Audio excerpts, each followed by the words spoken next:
오늘 이사야서 60장인데 처음에 딱 그 말씀이 일어나라 그러죠. 내가 참 어제 저녁에 뭐 어제 일로 푹 퍼져 있었고 참 기억을 확 잃어버렸었는데 그 말씀에 보면 일어나라 해서 뭐 일어나서 출석해 가지고 오늘 이 모임에 참석을 했는데요. 우선 아까도 이제 잠깐 언급했듯이 이사야서의 내용은 어찌 보면 성경의 어떤 정건의 이야기를 이렇게 쭉 스토리대로 그대로 이어가고 있어요. 그래서 흔히 성경이 66권이듯이 이사야서가 그 66장으로 되어 있잖아요. 그리고 그것도 구약의 책이 39권인데 이 이사야서 39장까지가 이스라엘의 범죄에 대해서 심판과 경고에 대한 말씀이에요. 그리고는 40장 이후부터는 이제 그 회복의 말씀으로 들어가는데 40장에서 55장까지가 바벨론 포로로 잡혀간 자들에 대해서 위로와 격려, 다시 회복에 대한 어떤 소망을 주는 말씀이라면 56장에서부터 66장까지는 실질적으로 이제 회복의 말씀으로 딱 들어가는 중이에요. 그래서 그런 어떤 성경 정건의 어떤 흐름과 이사야서 66장의 흐름이 걔를 거의 같이 하고 있어요. 그렇게 하고 있고 특히 이제 오늘 다루는 66장의 말씀은 새 예루살렘의 안전한 회복된 모습을 그려놓은 것이 60장이에요. 그리고는 이제 그 60장이 이루어지는 것들에 대한 이야기를 더 부가적으로 이렇게 쭉 이제 61장에서 66장까지 쭉 흘러가요. 그런데 이제 에, 여기에서 논쟁을 있다가 식사하기로 한 이후에 또 더 이어가기로 하고 우리 그 천년왕국에 대한 이야기는 이제 결국에는 그 65장, 66장에 가면 또 다시 한번 이렇게 언급을 하지 않을 수가 없는 어떤 그런 단계로 들어갈 건데 우선 이거에 대해서 우리가 오늘은 이제 자매님이 이제 기존에 어떤 그런 가지고 있는 게 있고 우리 이제 성경적인 흐름을 따라서 우리는 어떤 이해를 가지고 있는가를 이렇게 이제 좀 약간 대조되는 부분이 있는데 이 말씀을 마음에 두고 이제 요거는 한 일주일간 다음 주에 오실 때까지 마음에 두고 한번 보세요. 에스겔서를 펴보세요. 에스겔서 37장 37장 19절에 가면 페이지 수 얘기해 줘요. 구약 성경 1210면이네요. 제 성경으로는 그렇습니다. 그 앞뒤로 되겠죠. 37장 19절에 보면 너는 곧 이르기를 주 여호와께서 이같이 말씀하시기를 내가 에브라임 손에 있는 바 요셉과 그 짝 이스라엘 지파들의 막대기를 가져다가 유다의 막대기에 붙여서 한 막대기가 되게 한즉 내 손에서 하나가 되리라 하셨다 하고 이렇게 되어 있죠. 자, 이 말씀과 여기 보면은 이스라엘 지파들의 막대기가 있고 유다의 막대기가 있죠. 유다의 막대기는 당연히 예수님의 막대기겠죠. 유다의 지파에서 예수님이 오셨기 때문에. 그러니까 뭔가 구분이 되어 있죠. 그죠? 그러면 이것을 로마서 11장에 보면 감람나무가 있는데 감람나무가 있죠. 이거는 뭐냐면 혈통적 이스라엘을 염두에 둔 것이죠. 그리고 거기에 보면 돌감나무 가지가 있죠. 그거는 이제 이방인들이 있죠. 이방인들이 접붙임을 받아서 그들이 원가지 뿌리에서 공급되는 양분을 빨아먹고 이렇게 구원에 되는 이방인들의 구원의 모습을 그리는 것이 돌감나무가 접붙임이라고 이야기해요. 그럼 거기에 잘렸다고 그러잖아요. 잘린 언가지. 그 뒤에 보면 이방인의 돌감나무를 붙여서 그들을 이렇게 회복시키는 것도 하시는데 원가지를 다시 붙여서 회복하는 것은 얼마나 쉽겠냐. 너희들 자고하지 말아라. 이런 말씀이 11장의 말씀의 흐름이란 말이에요. 그러면 여기에 그 에스겔서 37장을 보자고 한 거는 왜 유다 지파의 막대기와 이 에브라임의 막대기를 구분해 가지고 나왔을까를 생각을 해보세요. 그러면 여기에서 원가지인데 잘렸던 가지가 에브라임 막대기로 표현된 것이 아닐까라고 한번 염두에 두고 한번 생각을 해보시고 그들을 다시 유다의 막대기에다가 딱 붙여서 다시 하나가 되게 한다라는 것을 원가지를 다시 나무에다가 다시 회복시켜 붙이는 그 시대를 염두에 둔 말씀이 아닌가라는 것을 한번 이렇게 생각을 해보세요. 그리고 또 우리가 그 가나안에 이렇게 들어갈 때 동편에서 두 지파 반이 땅을 기업을 받았죠. 그리고 아홉 지파 반이 이제 서편에 들어가서 가나안 땅에 가서 땅을 분배를 받잖아요. 그러면 그 전쟁을 치룰 때 뭐냐면 동편의 두 지파 반이 먼저 그 땅을 분배받은 자들을 선두에 서서 전쟁을 치르게 해요. 그리고는 그들이 전쟁을 마치고는 동편에 와서 이제 그 하게 되죠. 그 모습을 한번 생각을 해보세요. 그것도. 그러면 이방인 시대에도 분명히 우리에게는 이방인 시대를 열 때에는 그 이스라엘의 어떤 그 예를 들면 예수님의 제자들이 다 혈통적 이스라엘 지파들이었죠. 그들이 그루터기가 되어서 우리에게 복음이 전파됐죠. 그죠? 그죠? 그러면 그들이 뭐냐 하면 전쟁의 선두에 서서 전쟁을 했던 사람이라고 볼 수 있죠. 그죠? 이방인들의 전도를 하는 걸 이제 영적 전쟁이라고 한다면 그들이 선두에 서서 전쟁을 치른 거 아닙니까? 그런데 이제 그 전쟁을 끝나고 나면 실질적으로 그들이 동편으로 돌아와야지 실질적으로 그들이 동편에서 안식을 누리고 그 하나님의 어떤 기업을 분배받아서 이렇게 누리는 게 되는 거 아니에요. 그러니까 전쟁을 끝나고 그들이 다시 돌아온다라는 것도 한번 염두에 두고 이런 것들이 왜 동편과 서편의 땅이 그러니까 그 질문을 이따가 하시고 그러니까 이걸 염두에 두시라는 거예요. 아홉 지파 반이 왜 서편에서 땅을 기업받고 동편에서 두 지파 반의 땅을 이렇게 분배받는 거 이거는 뭘 우리에게 보여주는 것인가? 이것도 한번 염두에 두고 그래서 그런 걸 염두에 두고 이 교회 시대라는 것이 이방인이 구원받는 그 시대와 잘렸던 지금은 그 이스라엘 민족들이 그들이 지금 복음으로 완전히 들어온 건 아니잖아요. 그런데 지금 그들 중에서도 메시아닉 주라고 그들 모임이 있어요. 지금 예수를 믿는데 다소 유대적인 어떤 그런 정통적 율법의 어떤 양식을 그 완전히 끊어내지는 못했지만 그런 것이 있단 말이에요. 거기 어째 보면 그들이 거루터기와 같아요.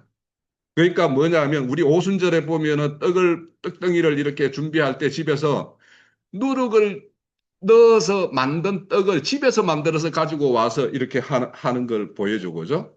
그와 같이 어떤 복음을 전파할 때는 그냥 우리와 같이 생짜되기로 막 그냥 우리의 어떤 순전한 어떤 진리의 말씀만 가지고 가가지고 우리가 이미 교회 생활을 하고 있는 종교 생활을 하는 사람들한테 가가지고 너거는 그거는 아니야. 어? 확 잘라내고 이것이어야만 돼라고 하면 그 사람들이 수용 못 하겠죠. 그 사람들을 우리 쪽으로 이렇게 넘어오게 하려면 우리가 말을 할 때 살짝 누룩도 쳐가면서 그 사람들하고 동화되는 어떤 이야기를 해가면서 그런 이야기를 통해서 우리의 부분을 자꾸 조금씩 늘려가야지 그 사람이 이렇게 동화되어서 넘어오지. 처음부터 막 그냥 너그는 아니야라고 해서 막 뿔잡고 그냥 흔들어서 그냥 단숨을 빼겠다라고 하면은 그 사람들이 안 넘어오잖아요. 그래서 거루턱이라는 것은 완전히 그 뭐 이런 어떤 순전한 어떤 예수에 의해서 세워진 어떤 그 교리만으로 그들을 가지고 가서 설득을 한다라면 안 되는 부분이 있을 거란 말이에요. 그래서 거루턱이라는 것이 있어요. 그래서 지금 이 시대에는 거루턱이 시대로 이렇게 뭔가 그런 활동으로 지금 넘어가는 시대가 아닌가 하는 것이 그 거루턱이가 나는 메시아니 주들이 그런 역할을 좀 하고 하는 어떤 단계로 지금 진입을 안 했는가라는 거 싶어요. 그러니까 우리가 성경으로 보면 막 구약의 시대하고 막 신약의 어떤 새언약 시대가 칼로 무 빼듯이 쫙 잘라져 있는 것 같지만 그렇지가 않거든. 그 시대의 전환을 보면은 점차적으로 넘어갔지. 그죠? 그러니까 그런 것처럼 지금 이 시대에도 천년왕국 시대로 진입하고 있는 그런 시대로 볼 수 있는 게 아닌가 싶은 이런 어떤 세상이 돌아가는 어떤 정세로 보더라도 충분히 그런 조짐이 보여요. 왜냐하면 지금 김일성이 막 그냥 활개를 치는 시대가 지금 오고 있잖아요. 정치적으로, 국제적인 정치적으로 보더라도. 그래서 어째 보면 그래서 오늘 59장에서 60장으로 이 이사야서가 넘어가는 것도 59장이 보면 이사야 칠흑 같은 어두움의 세계로 표현을 하고 있어요. 지금 59장이 그 보면 아까도 잠깐 읽었지만은 그 59장 19절에서 9절부터 봅시다. 9절부터 보면 그 시대가 60장으로 이렇게 넘어가는 어떤 전환기 이거를 이제 예를 들면 유대 시대 때 예수님이 처음에 이 땅에 오셨을 때 모습과 대조해도 좋고 교회 시대 끝 오늘날 교회 시대 끝을 이렇게 이 말씀에 비추어도 딱 맞아 떨어져요. 매 시대의 어떤 하나님의 경륜이 전환될 때는 아주 심판 때니까. 그래서 구절에 보면 그러므로 정의가 우리에게서 멀고 공의가 우리에게서 미치지 못한 적 우리가 빛을 발하나 어둠뿐이요 밝은 것을 발하나 캄캄한 가운데 행하며 우리가 맹인같이 담을 더듬음으로 눈 없는 자같이 두루 더듬으며 낮에도 항온 때와 같이 넘어지니 우리가 강자가 죽에도 죽은 자 같다 이렇게 이야기하죠. 그러니까 온 세상이 칠흑 같은 어두움으로 딱 이렇게 됐을 때 그 대표적으로 뭐냐면 그분이 이제 직접 중재자로 오시죠. 16절에 보면 사람이 없으므로 중재자가 없음을 이상히 여겨 자기 팔로 스스로 구원을 베푸시기 위해서 자기의 공의로 스스로 세워서 이렇게 예수님이 이 땅에 오실 어떤 모습들을 딱 비추고 있고 그분이 오셔서 행하실 일들, 이루실 일들을 60장에서 딱 말하고 있는 거예요. 그분이 오심으로 인해서 이루어질 세계를 우리에게 미리 보여주는 거예요. 그래서 여기 빛을 발하나 이런데 빛이라고 하면은 예수님이 오시는 모습을 요한복음에서 뭐라고 그랬어요? 나는 참 빛이다. 사람의 어떤 생명을 빛으로 표현하고 있잖아요. 그죠? 그래서 그가 사망의 세계를 이렇게 어둠과 이렇게 이런 어둠으로 표현하고 있고 생명의 세계를 빛으로 표현을 하고 있어요. 성경에서. 그래서 빛으로 이렇게 오셔서 이렇게 하는데 인자로 오셔서 이렇게 빛없는 세계에 빛을 비추기 위해서 이렇게 오신 거는 53장 이사야서 53장이 인자 예수가 와서 우리 아까 뭐 감람 부서질 거 할 때 그가 이렇게 매 맞고 한 그 말씀을 할 때 좀 울컥했는데 인자로 오셔서 이룬 일들은 53장에서 말을 하고 있고 60장의 말은 실질적으로는 성령께서 이제는 각자에게 빛으로 임했다고 그러잖아. 너에게 빛이 이르렀고 이러죠. 그러면 그것이 성령이 각 사람에게 빛으로 임하여서 빛을 발하라 하는 것은 우리는 빛의 근원이 아니잖아요. 빛의 근원인 그 성령이 우리에게 왔으면 우리를 통해서 빛이 나가는 우리는 덩이 되는 거죠. 그렇게 비춰라 이렇게 말씀을 하는 거예요. 그래서 이것을 이 성경의 말씀, 지금 이사야서 60장은 우리 신약의 어떤 말씀과 거의 맥을 같이 하고 있어요. 그래서 정점은 계시록 21장으로 이렇게 이어지는데 우선 볼까요? 빛을 발하라 할 때 그 내 빛이 이르렀고 하는 것은 요한복음 1장에 보면 1장 4절에서 9절까지 그 보면은 참빛이 이 세상에 왔고 그 각 사람을 비추고 있다 이렇게 말씀을 하고 있어요. 그죠? 그 말씀이 그대로 실현되는 거예요. 그리고 너희들은 빛을 비추라 하는 것은 우리 마태복음 5장에 가면은 너희는 세상의 빛이라 이렇게 말씀을 하죠. 그러니까 성령을 영접하여서 그와 연합된 사람들은 덩으로서 빛을 비추어야 되는 거죠. 그러니까 우리를 통해서 하나님의 빛을 발견할 수 있어야 되는 거예요. 그래서 우리가 우리의 어떤 행실이나 말이나 이런 것들이 중요하죠. 빛으로 비춰야 되니까. 그런 것이 이제 말씀하는 것이 있고. 에베소서 5장으로 가보세요, 또.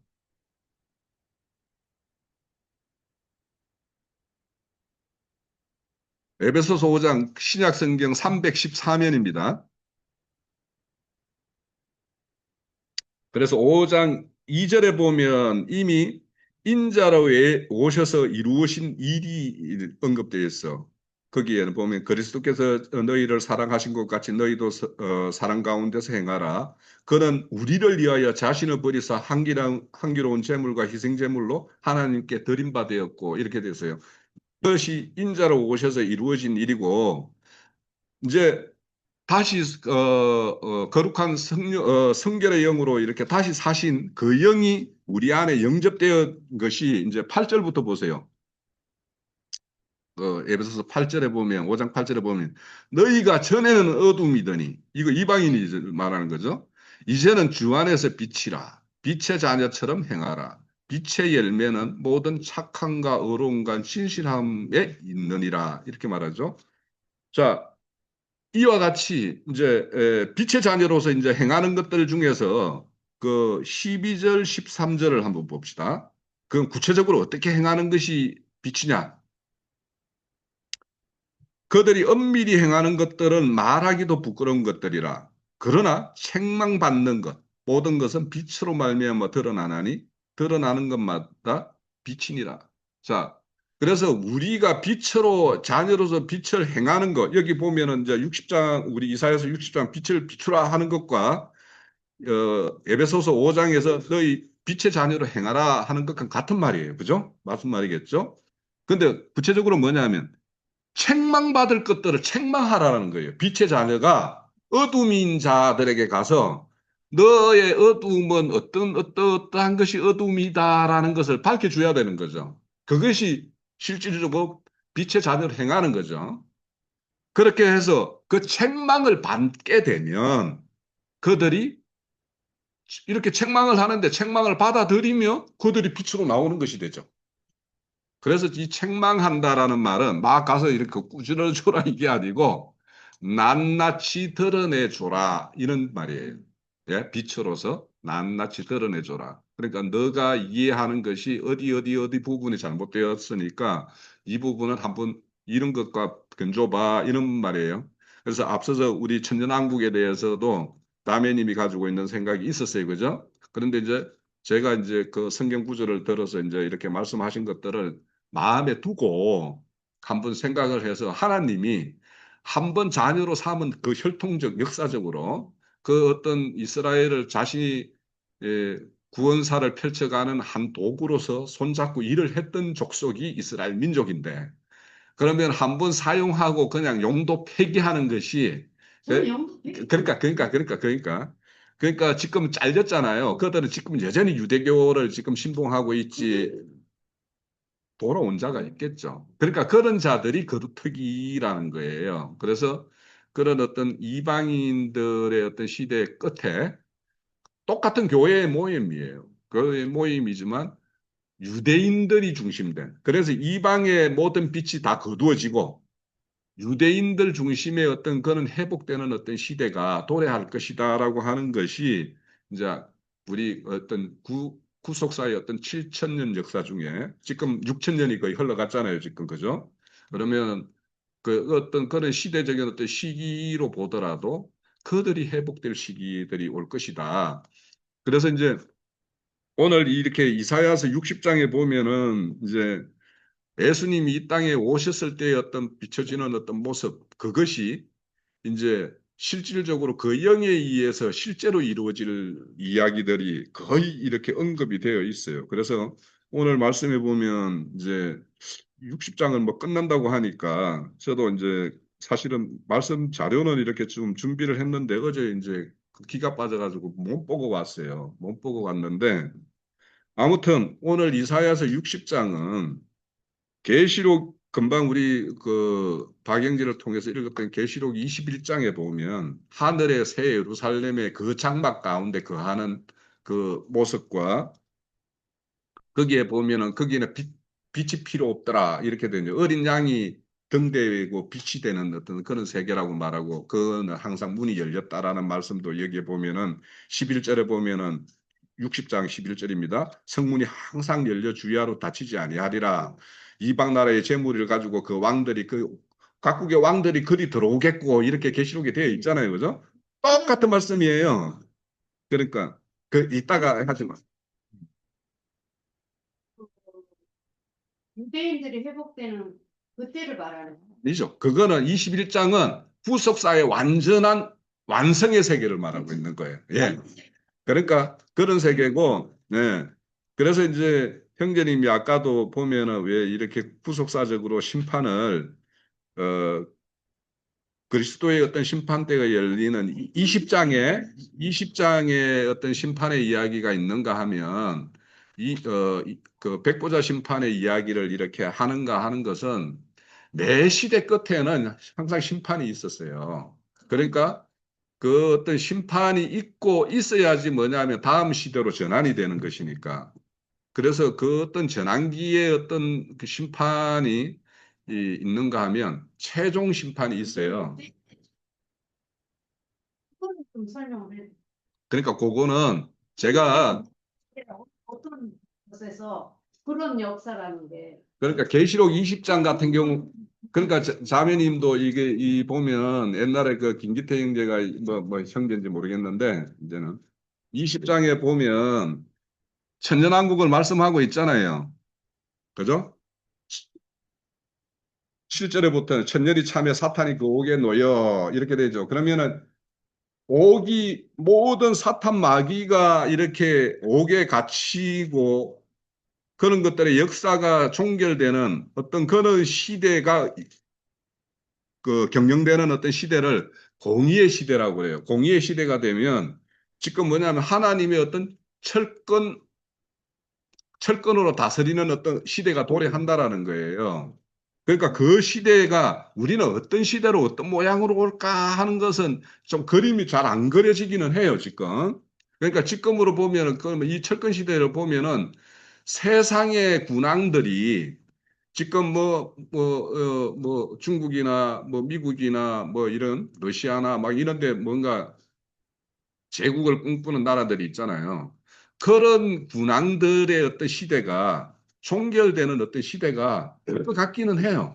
지금 이렇게 보면 왜냐하면 인류가 지금 준비하고 있는 어떤 그런 전쟁을 치를 어떤 물자나 이런 것들을 보면은 거의 전멸을 이룰 수 있을 정도의 어떤 물자라고 하는데 그렇다고 해서 그게 모든 것이 다 이렇게 한꺼번에 동원돼 가지고 치르는 전쟁이 있을지 없을지는 모르겠어요. 모르겠는데 그래서 우리가 이 성경을 볼 때 우리가 심령 안에서 이루어지는 어떤 세계하고 하나님은 이 우주 만물의 역사 공간을 경영하고 계시는 분이거든요. 그러니까 이것을 완전히 별개로 보면 하나님이 그러니까 이 우주를 경영할 이유가 없는 거죠. 그렇죠? 그러니까 우리 속에서 이루어지는 일과 우리 각자 안에서 이루어지는 일과 우리 어떤 교회사 또 세계사 이런 것들에서 이 역사 공간에서 펼쳐지는 역사 이거를 같이 병행해서 봐야 된다라는 게 저는 그런 거예요. 그래서 저는 성경에서 보면 예수님이 이 땅에 오셔서 막 이적과 표적을 막 이렇게 보인 거 있잖아요. 그런 것들도 그걸 저는 영적으로만 해석하지 않아요. 당연히 역사적으로도 그 사실이 있지 않으면 그 성경에서 역사적 사실이 없는 사실을 성경에 기록했다라면 성경은 사기죠. 그죠? 그러니까 오병이의 기적이다 이런 것들이 그게 인간으로서는 이해가 안 되는 일이죠. 안 되잖아요. 그러면은 성령으로 잉태해서 마리아가 예수를 낳았다라는 말은 어떻게 그 인간의 머리로 그거는 또 왜 100% 믿어? 그거 인간이 사람을 낳으려면 당연히 그 뭐 남녀가 그러니까 그런 것들을 그러니까 우리가 편의적으로 어떤 거는 역사적 사실로 믿고 어떤 걸로는 이거는 막 영적인 으로만 해석을 해야지 그렇게 하면 성경은 사기가 되는 거예요. 나는 그래서 역사적 사실을 예수님이 하나님이 하셨다라면 이 우주 만물도 창조하셨고 이 기기막측한 인간도 만들었는데 예? 그런데 어떻게 뭘 이렇게 오병이어 해가지고 이렇게 만들었다 이거는 안 믿으면 나는 그것도 믿고 근데 그거는 우리에게 영적인 말씀을 교훈하기 위해서 이적으로 보여준 것이고 눈에 보이는 것을 보여준 것이고 그래서 거기에 함몰되면 안 되는 것인데 그러니까 우리는 영적으로 해석을 해야 되는데 역사적 사실도 그 사실은 있었다라고 믿어야지 그런 사실이 어떻게 있겠어라고 하면은 성경은 사기라고 봐요, 저는. 그래서 회안 해. 자, 그래서 천년왕국이나 이런 것들도 그러니까 천년왕국이라는 것도 역사적인 어떤 그런 어떤 시대적인 그것을 성경에 기록되어 있었으면 문자적으로도 우리가 뭐 역사적으로 이루어질 것에 대해서 하나님이 하시는 일이고 하나님이 하시겠다라고 하신 일이면 그렇게 될 것이라고 믿고 또 그런 것이 우리의 어떤 그 신앙 과정에서는 어떻게 이렇게 적용하고 이렇게 할 것인가로 이렇게 생각을 하는 것이 맞지. 문자적인 거는 배척을 하고 그 어떤 썩뜻을 막 이렇게 헤아린다라고 하는 것은 그게 바로 저는 영지주의라고 생각을 해요. 그래서 잠깐만요. 잠깐 나 마칠게요. 네. 그래서 우리가 이런 것들을 우리가 성경을 보는 관점은 항상 역사적인 것도 운행하시는 분이 그분이고 그 역사적인 공간을 통해서 하나님의 뜻을 이렇게 펼쳐 보이시는 것이니까 역사적인 사실도 우리는 그대로 받아들이고 그것을 우리 어떤 심령 가운데서 이루어질 일, 우리 영의 세계에서 이루어질 일 이런 걸로도 이렇게 이중적으로 이렇게 보는 눈이 있어야지 성경이 바르게 보고 바른 것이지. 어떤 한 면에서는 그런 사람들을 보면은 어떤 부분에 가서는 그냥 전적으로 또 믿어. 어떤 부분에 가서는 또 부정해. 그러니까 그렇게 하면 안 되겠다라는 생각이 들고 자, 어, 저 이사야서 60장을 이 정도로 여기서 마칠게요.